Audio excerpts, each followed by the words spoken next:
Yes, we do. It's here. So we are on today. We're on lesson 291. And now you remember yours was going to be 292 or 293. Right, like because that. yours was you have a later version. Later version. Good for remembering. My book got all messed up. Yeah. And then too, I was like, where y'all at? Yeah. So the title. Let me just give the title. The title is Jesus Appears to Mary Magdalene. So that's the one that we're looking at. It's 292. It's hers is, your book is the Different same. too. Yes. You don't have a 290 in your book. Yeah. So. And in the revised aspects, there's some differences in the way he ordered it, which is fine. Mine is one of the first ones that he put out, so I think he probably switched a couple things around, but that's fine. So we're looking at Jesus appears to Mary Magdalene. So what we're going to see here is after the resurrection, and we saw that after the death and the burial that the women went up to the tomb to continue to do the ritual aspects to the body of Jesus. But then when they got there and saw the stone already rolled away. Mary Magdalene, she ran back and told them that, somebody done came and stole the body, because her assumption was that somebody must have already came in there and took the body. She's not thinking about that, and so she went and told the disciples. Then the disciples come running up. But we know that the body wasn't stolen. What happened? Jesus what? He rose. And when he rose, not only did he rise, but then the scripture we read in here that all of those that were held in paradise, when the scripture says that Jesus led captivity captive. So those that were captive in the place of what's called Abraham's bosom were set free. And so they then, as we saw on our last lesson, appeared to people in Jerusalem. Can you imagine that? Moses, and Abraham, and Noah, and Adam, and various ones just showing themselves. People, and even that remember that thief on the cross? Remember Jesus told him, today you're going to be with me in paradise. And so they began to show themselves. So they showed themselves to people, but nobody yet has seen who? Jesus. And so, well, where is he?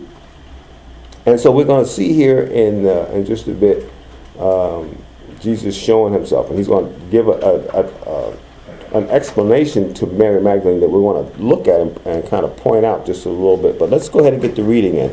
Let's take a listen here. Jesus appears to Mary Magdalene. That's story 291 or 292, depending on which version of the book you got. Story 291. Jesus appears to Mary Magdalene.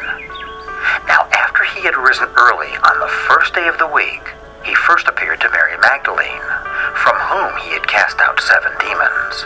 But Mary was standing outside the tomb weeping, and so as she wept, she stooped and looked into the tomb. And she saw 2 angels in white sitting, one at the head and one at the feet, where the body of Jesus had been laid. And they said to her, "Woman, why do you weep?" She said to them, "Because they took away my Lord, and I do not know where they laid him." And having said these things, she turned back and saw Jesus standing, and she did not know that it was Jesus. Jesus said to her, "Woman, why do you weep? Whom do you seek?" Supposing that he was the gardener, she said to him, "Lord, if you carried him away, tell me where you laid him, and I will take him away." Jesus said to her, "Mary." Turning, she said to him in Hebrew, "Rabboni," that is to say, teacher. Jesus said to her, "Do not touch me, for I have not yet ascended to the Father. And go on to my brothers, and say to them, I ascend to my Father, and to your Father, and to my God, and to your God." Mary Magdalene came announcing to the disciples, and reported to those who had been with him, while they were mourning and weeping, "I have seen the Lord," and that he had said these things to her. And when they heard that he was alive, and had been seen by her, they refused to believe it. All right. That little last statement there, they were what? Refused to believe it.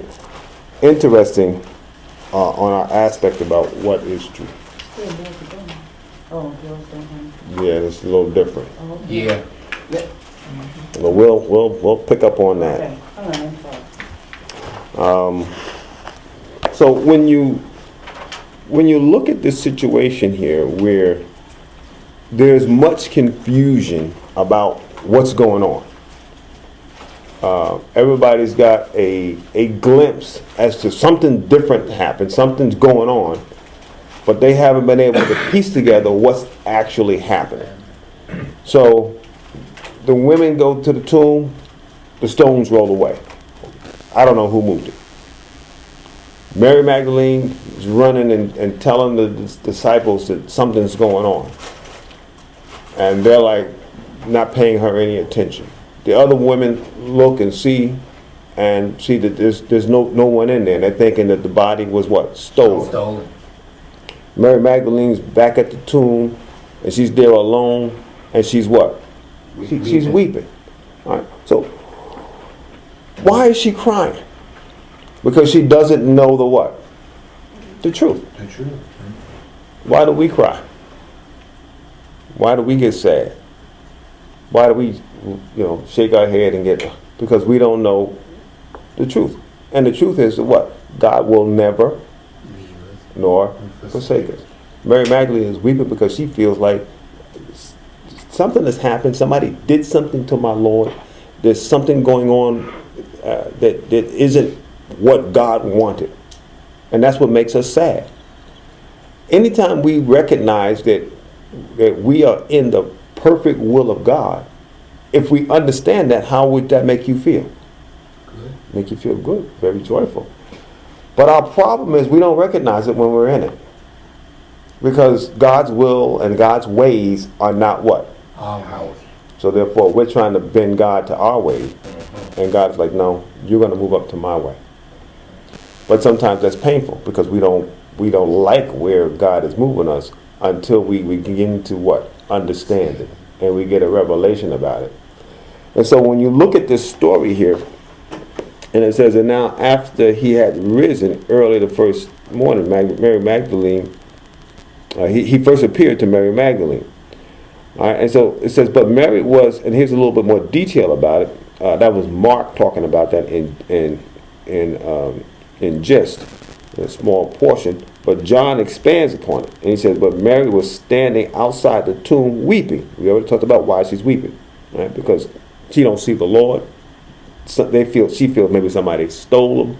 She don't know what's going on, and so she was weeping, stooping and looking into the tomb, and she saw two angels. So now all of a sudden she looks in there and she sees something unusual. She sees two angels. One was sitting by the head of where Jesus would have been, and the other one sitting by the feet of the body. And they say to her, woman, why are you weeping? They ask her the same question that we just asked. All right? Why are you weeping? This is not a time for weeping.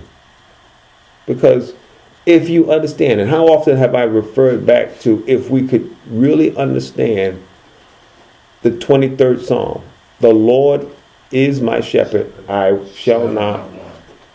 All right. To understand that in its fullness, that if he's your shepherd, what want do you have? Because who owns everything? He does. Who controls everything? He does.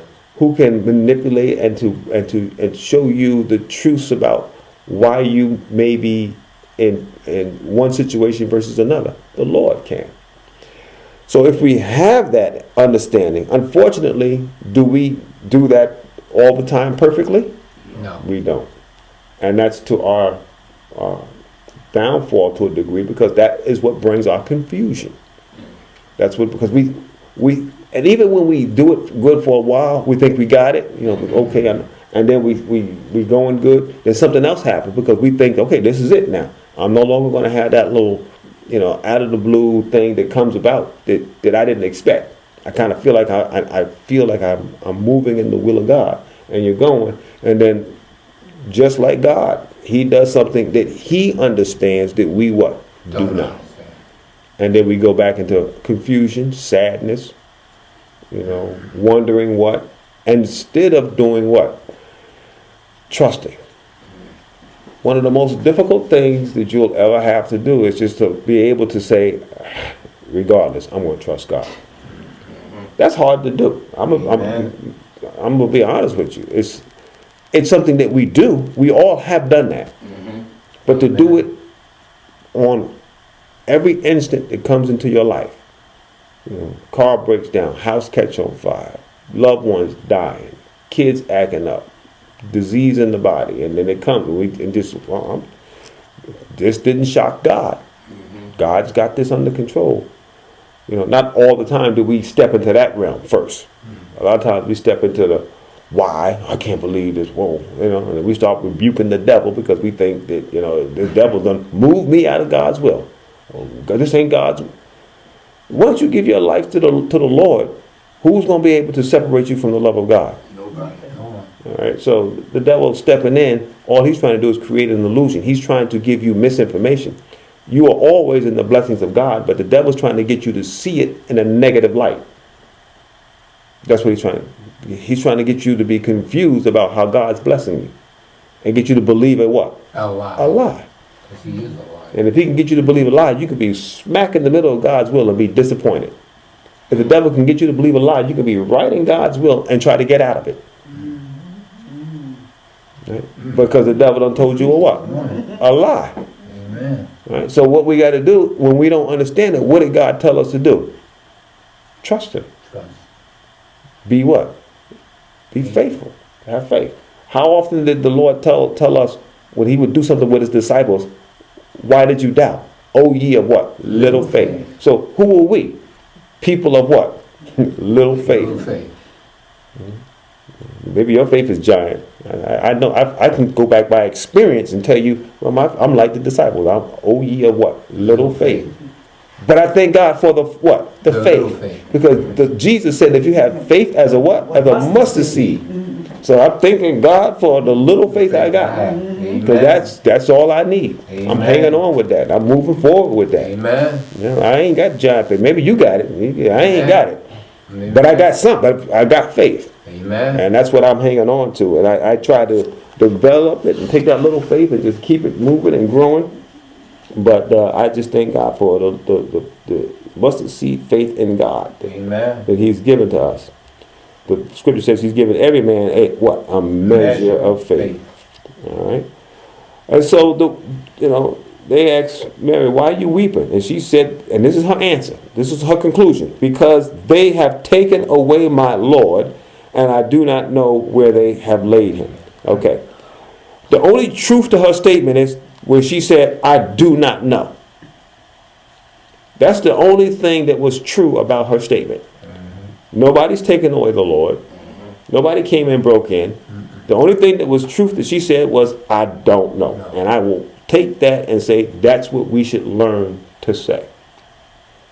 She's weeping because she came to a conclusion that was what? Incorrect. Right. She thinks somebody came and stole the body. That's not what happened. Right? And oftentimes we come to wrong conclusions. And then we need to just say, you know what? I don't know what's going on.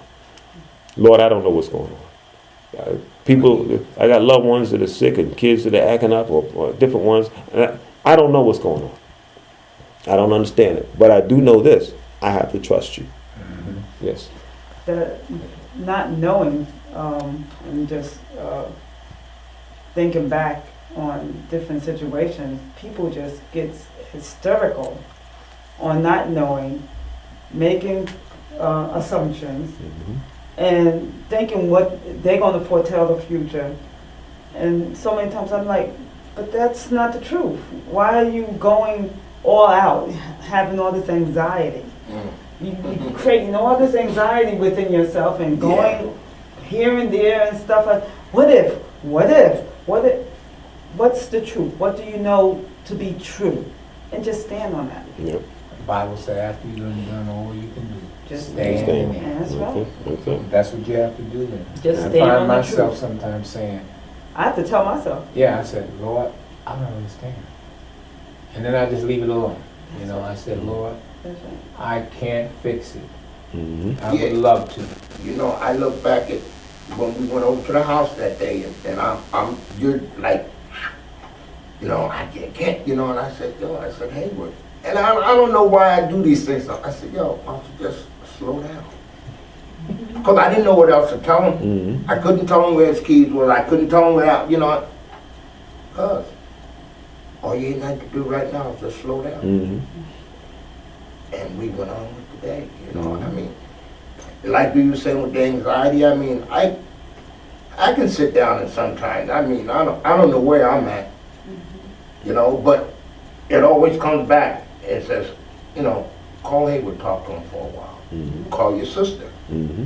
And then once I do that, I begin to start to, I'm not gonna say figure it out, but I get more relaxed. Yes, Right. exactly. You get the You peace know, of God. that's it. Yeah. Because you Yeah. let him, You, he'll work you, it out. Right. you learn to rest in God, Rest which in is God. what we Mhm. need to do. Because see, And it's hard though. if you look at Mary's situation here, if those angels weren't there to help her, Mhm. which I think is important, because see, they come, the Lord always has our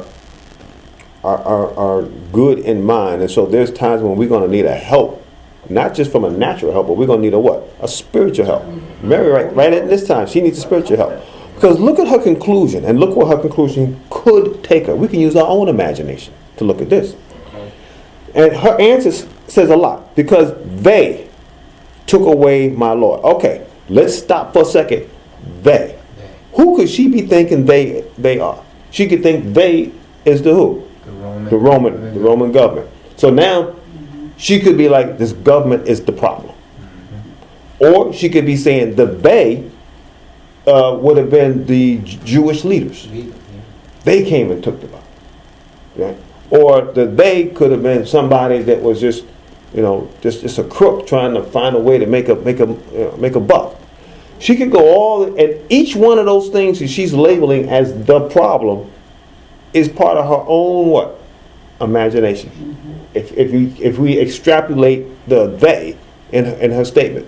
Now we don't know specifically what she was thinking when she said they, but we can imagine.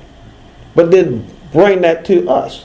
When we get a wrong conclusion and we start looking at they and we start pointing fingers at other what? People. Right? And then we say they or that one is the issue. That one is the problem. When in reality, it's just a matter of your inability to just trust God. Right now, Mary is in the midst of the greatest blessing, right smack in the will of God. Everything that was written in the Bible was written for this particular moment where Jesus would come and do it, and she's in the middle of it. She can't be in any more of a perfect place in the things of God, and she's misunderstanding it. Now, I'm not criticizing her. I'm just showing you how we can be. Because if you don't see yourself in this, then I think you're overestimating yourself. Because I can see myself in this, And so then what we got to recognize is just like how Mary fortunately had some spiritual help. She had what? 2 angels sitting there helping her. And the 2 angels didn't come and just give her the answer. Boom. They dealt with her and caused her to talk it out. Think about this. Look at the situation. It said, and so her answer is, because they have taken away my Lord, and I do not know where they have laid him. And having said these things, she turned back and she saw who? Jesus. But did she know it was Jesus? No. She still thinking so. Somebody else is there. And she did not know that it was Jesus. And Jesus said to her, again, just like the 2 angels, woman, why do you weep? Why are you weeping? Why are you sad? You're smack in the middle of the blessings of God, and you're what? Sad. All right. So now here's Jesus saying the same thing. And sometimes we need to take a statement like this, and like I said, apply it to ourselves. We just did that a minute ago, but then sometimes we've got to look and say, I got my right mind. I'm able to come and go. I got people that I care about, and I have a few people that I think care about me. I know the Lord Jesus as my Savior. So when you think about, well, what else, especially that last statement, what else do you need? See, the devil thinks we want the whole world. Jesus said, what will it gain a man if he what? Gains the whole world and loses what? Soul. So the most important thing is to have your soul. So when you know Jesus, you got the fundamental foundation of all joy already in you. Amen. But I think that's man's problem. We try to find this happiness in sex, drugs, money, Power. prestige, power, Mhm. cars, worldly things, and we try to take that and make us happy. And sometimes it does for a moment. For a time. That's it. Yeah, for a season. You're happy, and then all of a sudden you gain all that, and then you go, you're back to your pity party again. You're sad. Or again. you're seeking something Right, else too. because you never really seek the real thing, which is the truth, which you've been saying all So- along. And that is to have that relationship. See, a lot of people talk about Jesus, but a lot of people have never had a personal relationship. That's what Jesus wants. He wants an actual relationship with He you. wants Just to- like a husband and wife, when they get married, they have a relationship. Mhm. They come together as one. Mhm. And that's what we keep searching, and we just keep missing them all. That's Because we're right. searching for things. It's Yeah. just material stuff. And like you said, it can satisfy for a what? Mhm. A moment. What did the scripture say about Moses? Moses chose rather to suffer with the people of God rather than to enjoy the pleasures of sin for a season. So, does sin have pleasures? Of course Yes, they do. it does. But it has pleasures for a what? A season, a time. We're looking for what? Eternal blessings. And that's why I used to tell people too, they say, oh, I come out of a miserable world of sin. I said, well, a lot of people didn't come out of a miserable world of sin. A lot of people had pleasure in their sin. That's right. Because I talk to people a lot of times, and I listen to people, and they say, oh, I was a sinner. I was a stumped down sinner, but I sure had pleasure. Mhm. They had pleasure in their sin, Yeah. but they don't realize it only lasts for a That's season. right. That's Yeah. right. Like Right that, about that. that man that built the bigger barns Jesus talk about. He was as happy as he can be. Consider that one of the keys to heaven and the issues to heaven is that heaven is let's just say it's a state of mind wherein the absence of sin exists. In other words, no unpleasantness whatsoever even approaches or enters your mind. Mm. All you ever have are good thoughts, Mhm. peaceful thoughts, heavenly thoughts. Mhm. So when we reach a certain stage of being able to block thoughts that might cause us pain or sadness or suffering, that's when we're in the process of moving forward closer to what heaven actually is. Mhm. And as your brother Hayes said, people look for, that's what they're actually looking for, though they don't realize it. Many don't realize it. They're actually seeking heaven Mhm. in, an escape, from whatever their current misery might be, and they're manifesting it through things, material things. But what they're really seeking, what humanity is really seeking, is heaven, Mhm. which is peace, happiness, love, all the time, not just for a little while. Amen. Mm-hmm. So once you reach a certain stage of your development and relationship with God, you move further and further away from wanting material things to satisfy your soul, but towards spiritual things. Exactly. All right. So we see here. So once again, Jesus questions her, "Woman, why do you weep?" And he also adds, "Whom do you what seek?" All right. So supposing that she was the what? That he was the what? The gardener. So now Mary Magdalene is what? Making an assumption. This person talking to me is of really no significance, but maybe he has some information. And to me, it's amazing because she's looking at him, but she don't see who he is. And we're going to point this out in a minute. We're going to talk about what is it that she saw. But let's keep going here for a minute.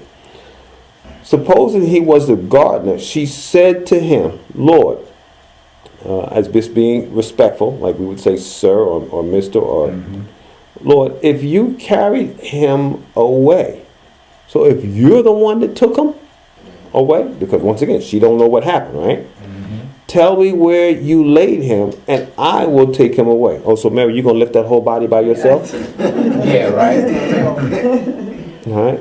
So, but she ain't thinking about that.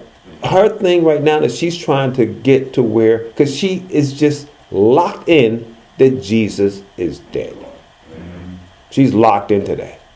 That the body is all that's left.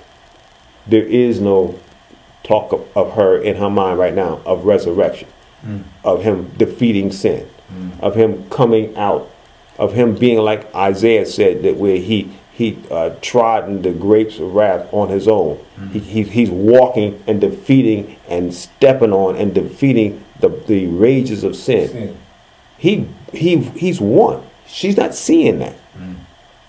She's just seeing there's a guy here that seems to know a little bit. Let me see what I can find out if he knows what happened. And so she asks him the question. And then if you can tell me, I'll handle it from there. Jesus said to her, Mary. Turning, she said to him in Hebrew, Rabboni. That is to say, teacher. So when Jesus called her name, she what? She recognized. She recognized him.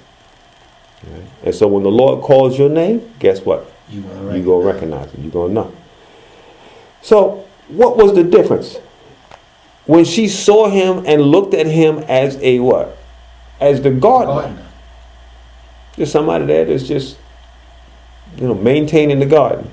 You look at what was the first job of the first Adam? He was the what? God. He was the gardener. He was the keeper of the Garden of Eden. And so now Mary Magdalene is associating him with what? A gardener. Yes, sir. But she didn't recognize him because of the glorified body. That's what I think happened. Well, that's what we're going to try to discuss. When he raised up, she looked, and it didn't look like the body that she had seen, that they had killed, because she saw that. But now she's seeing a glorified body, which is... Well, that's the point we want to talk about, because it doesn't tell us here. Right. It doesn't say what she saw. She gives no description. Now we can go into John, and John gives a description of what he saw when he saw Jesus. Yeah, that's right. A few weeks ago, me and you were discussing that when you dropped me off. I said, Jesus has appeared to you the way you want him to. Right. Because like you said, with the nails, puncture wound that he did, And So when John describes him in the book of Revelation, in the 4th chapter of Revelation, he said he turned and looked and saw Jesus as a lamb, as though it had been what? Slain. So what does that mean? Let's break that down. If you see a lamb as though it has been slain, what does that look like? A bloody looking thing to me. It looks like it's like a butcher shop. He's just laying there, just slain. It's just when you go out and you watch your grandmama or you yourself cutting up a chicken. It's that's a thing looks like it's been it's been what? It's been slain. So that's what the way John described it. But then the scripture also tells us that they see him in his what? In his glory. All right. When we think about the variations as to how Jesus appears, it's not locked. There's multiple dimensions, multiple levels as to why and how he will appear. Sometimes he's going to be appearing in his glory where you can't even stand. Isaiah says that when you look at him, you would not see anything in him that would make you desirous of him. That's talking about how, like Wayne was pointing out, we had talked about this before, that he is the one that paid for sin, and the receipt of the payment of sin, of him being beaten, the thorns, the nail prints, he has appearances where you see all that.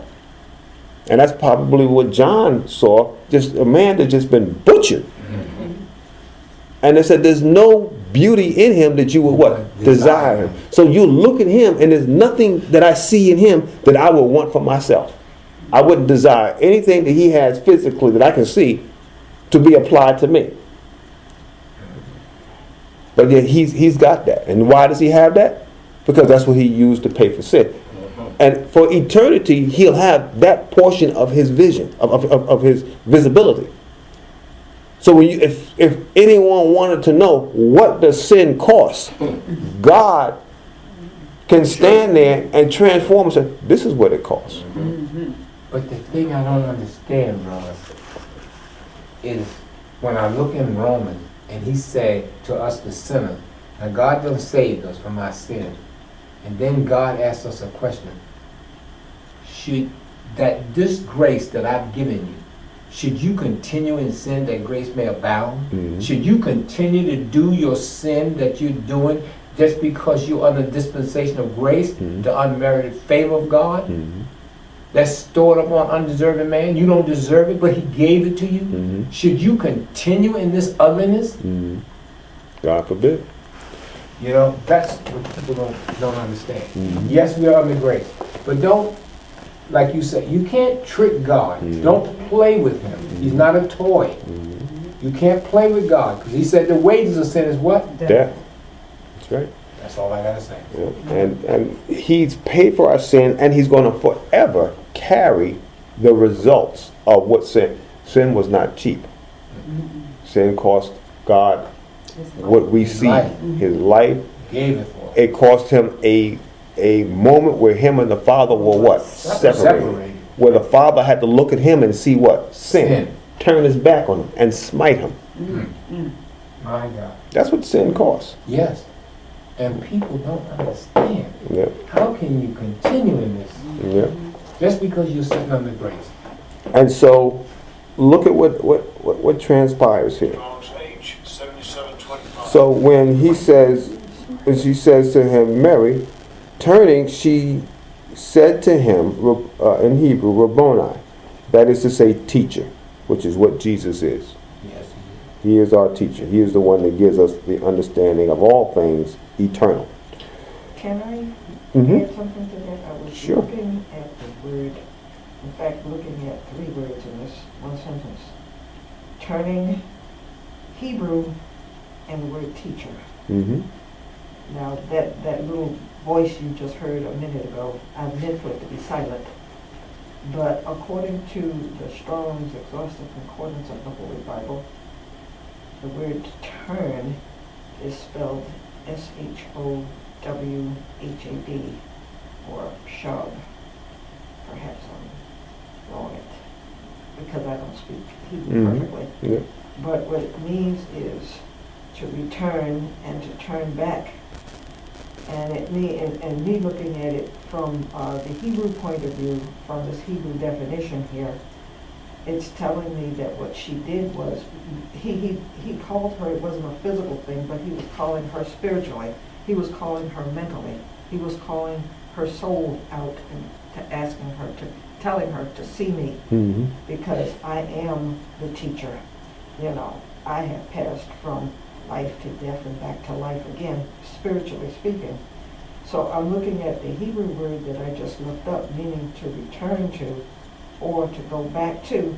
He's calling her mind to return to the teachings that he had given her and all his disciples, so that she might be able to perceive, if not literally see, his physical body, but to perceive his body of knowledge and his wisdom and what he has been teaching them. So I'm just looking at it from that point of view, because in our current physical state, we have turned away from God, his principles, his morality, his ethics, and the only way to actually see him again is not physical eyes, but to return to see his word, which is a more spiritual sense of it, you know, in returning in the mind mentally.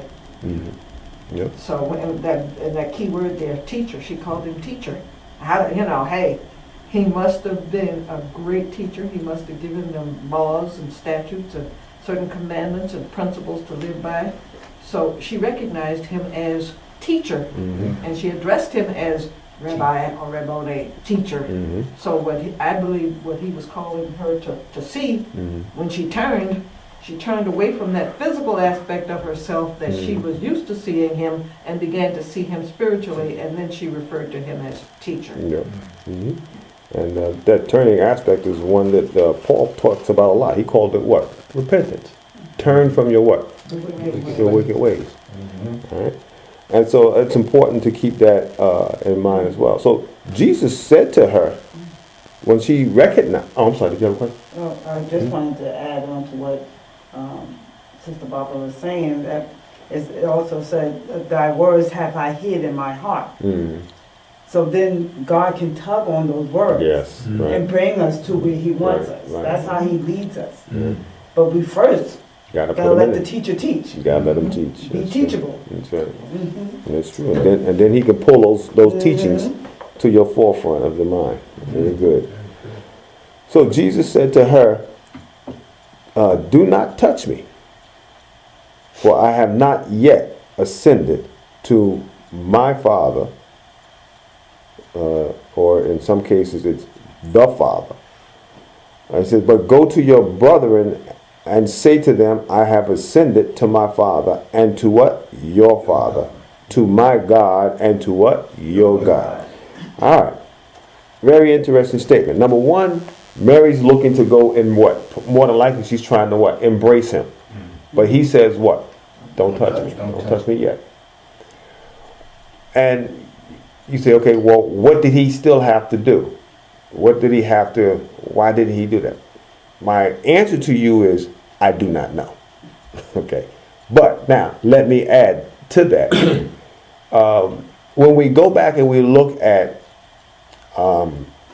the temple and the tabernacle that was described to Moses and also to David and Solomon that they were supposed to build, it's a representation of what heaven is like in a small way. It's like a 3D representation of an eternal reality. One of the things that had to be done after certain sacrifices and things were done was they had to present the blood of that slain animal. They had to pour it on different things, and there were a lot of different things that they had to do ritually that made a natural symbol of an eternal event. So what was it? Obviously, Jesus had to go and do something to the Father, in the presence of the Father, that was the evidence of, look, here it is.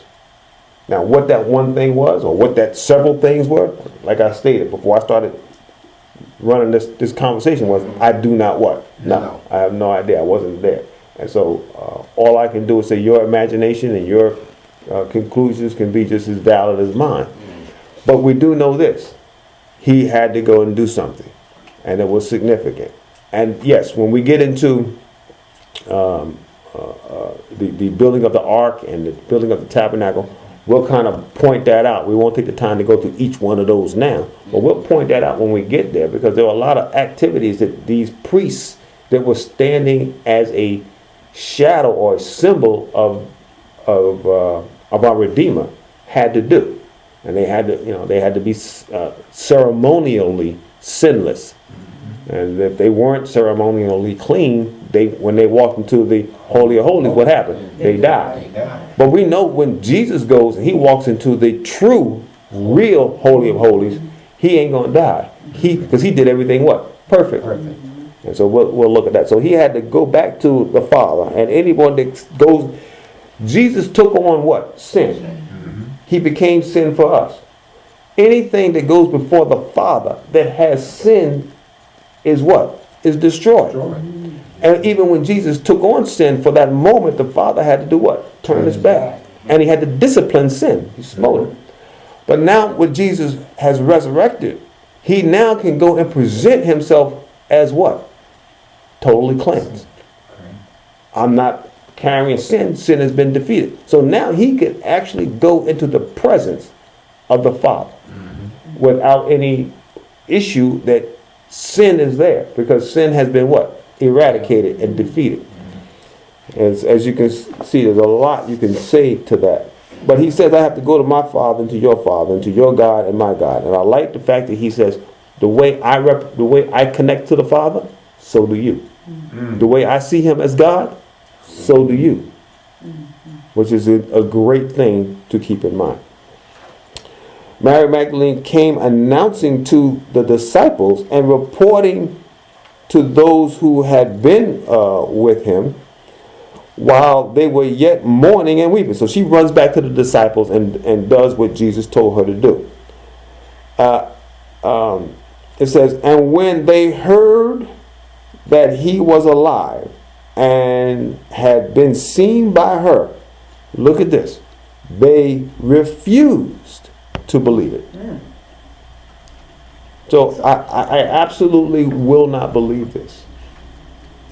Yes. Makes me wonder, these are the disciples that they were together all this time, and he said he was going to prepare a place for them, and he was going to receive us back, and then they refused to believe that step. It's going back because they haven't had that, like Mother pointed out, that they didn't have that turning yet. Oh. They didn't have that they still see. We got to turn from looking at things locked into the natural and turn to see it in the what? In the spiritual. That's it. That's the difference. And until we do that, we're gonna always see it as like, well, prove it to me in the laboratory. Get your test tubes out and create it and do. And no, stop looking at it that way. Turn from that and look at it from the what? Spiritual. Because we're looking at it from the five senses. Yeah, that's right. But this thing is saying right here, they refused. Mhm. I mean, that key word refused, Yeah. it's like out of sleight of hand. I mean, they didn't even want to look. Mhm. Right. They didn't even want to Consider. investigate Yeah. or consider. Yeah. That's what It's like I don't even want to think about it. Exactly. It's done and over with. Right. Let's close that chapter of our lives. Let's move on. That's a slap in the face to It really to the is. Lord that was Absolutely. walking with him. Right. That's what I'm trying to say. After all the work I mean, he's done, and after all the good that he has done in our lives and in the world, But how that's you why. just sit there and say, But that's why he refuse. said a prophet has no honor in his own.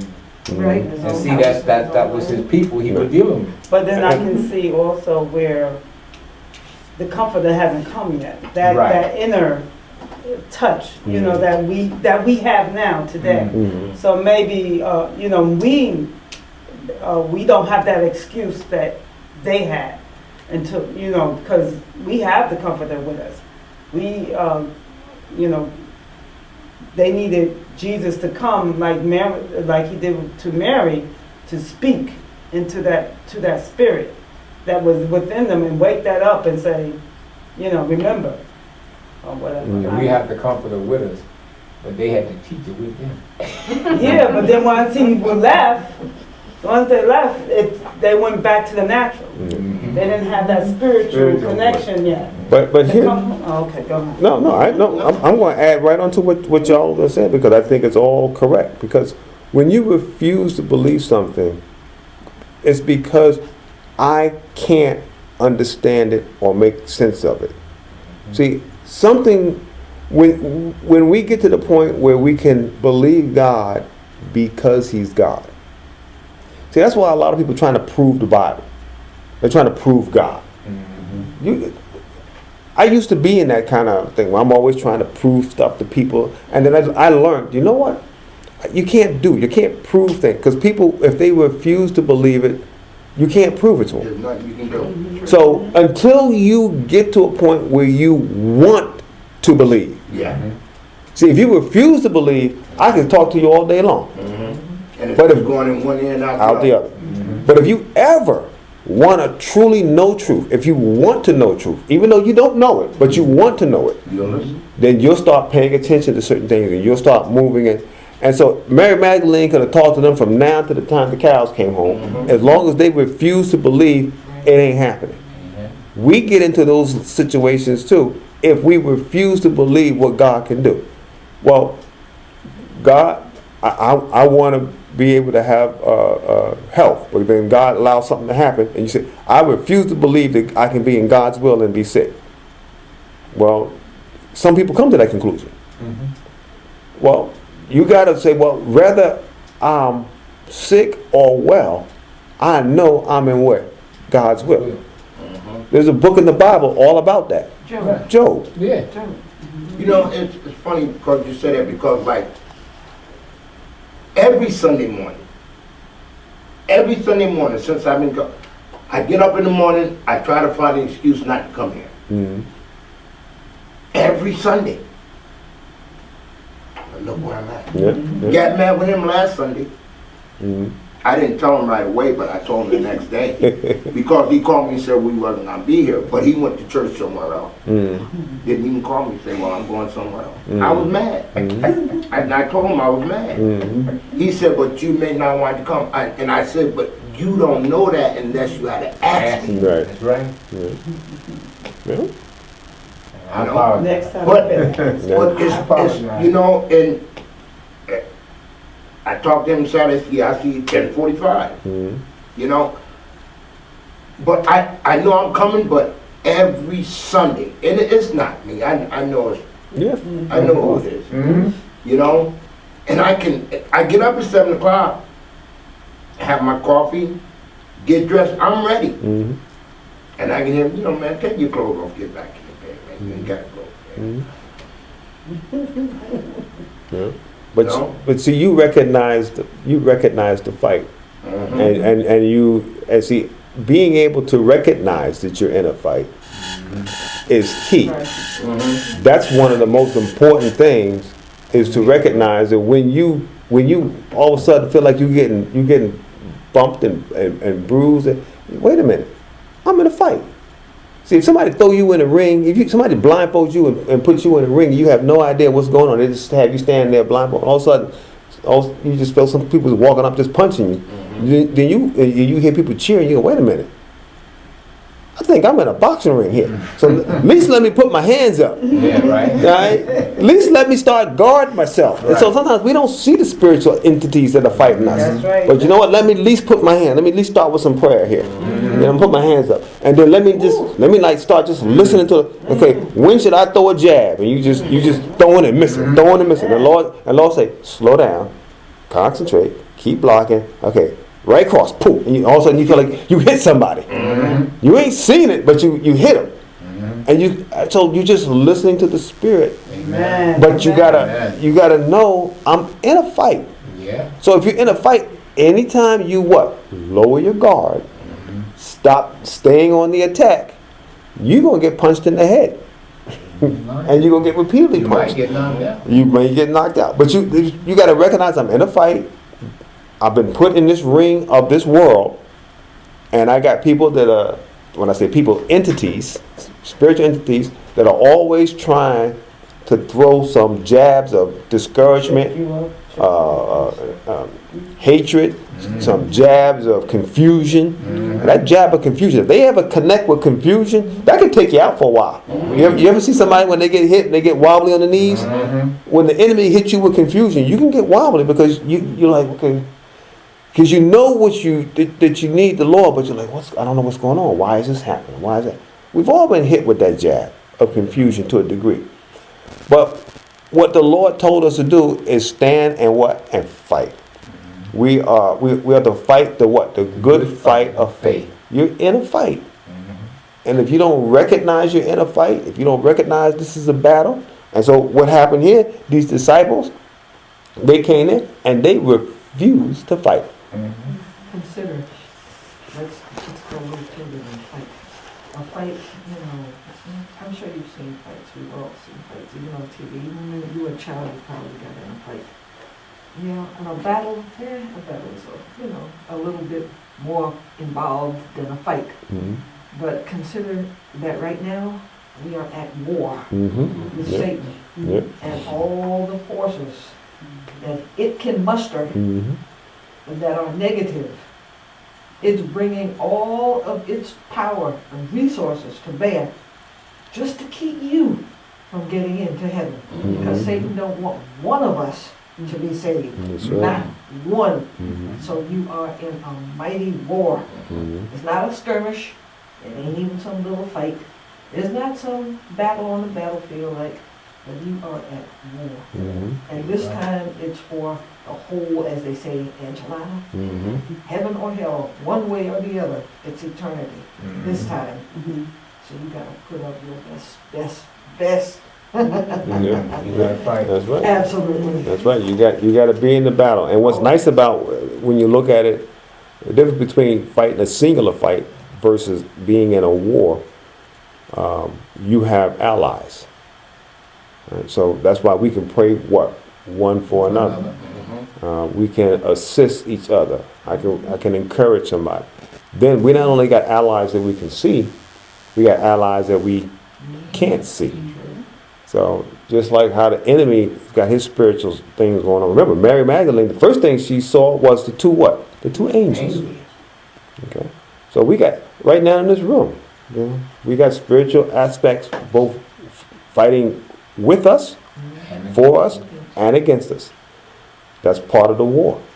And that war is going to keep on going on. And it's going to go on until Jesus comes. Amen. And Jesus is going to break down the barrier between the spiritual and the natural so that the people of that day will be able to see the whole realities of it.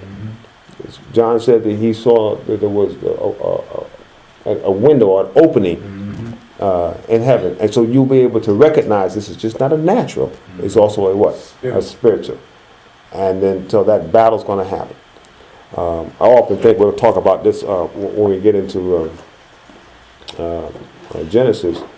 But you remember when Jesus called Mary, he said he called her by her name. What was one of the things that Adam had to do? One of his jobs. He was the keeper of the garden, right? But he also had to name everything. Right? And so when you're given a name, you're given a description or definition. You know, like Barbara, when she looks at words, she goes and she does the definition aspects of it. There's a definition as to who you are that was given to you by God. Amen. And that definition describes your purpose, your relationship, your connection to the Lord that the Lord's going to use you for. The Bible talks about us being like the clay in the hand of the what? Of the potter. Clay is worth what? Very little. But you take a big old lump of clay that's worth nothing, put it in the hand of a potter, and he shapes it and forms it, puts it up, fires it up, put it into the fire, put some gloss on it and everything. See, we don't like all that. We don't like all that pinching and spinning. It's like I'm just going around in circles. Seems like every day it's the same thing. But you on this potter's what? Wheel. I'm just spinning around. I feel like I'm just going in circles. And that's okay. But the Lord is shaping you. Then he puts you in the fire. Oh my goodness. Fire. Lord have mercy. And you just like, you can't get out. I looked to my left, it's fire. Right, it's fire. Up, down, back and forth. It's nothing but fire because you're in the kiln. But then after a while, you come out. Now, that piece of clay that was worthless, now you can have a value on you that could be worth thousands of dollars, if not more. Because you've been modified by that. And then that thing that you have been turned into is given a name. This is who you are now. Before you were dirt. You were dust. But now you are whatever it is that he made you into. And you've been given a purpose and a use. And that's the beauty of the relationship with the Lord. And there's more we can say about that, but we need to stop. I'm looking, we're past our time. Any other comments or questions? All right, so with that being said, we'll stop and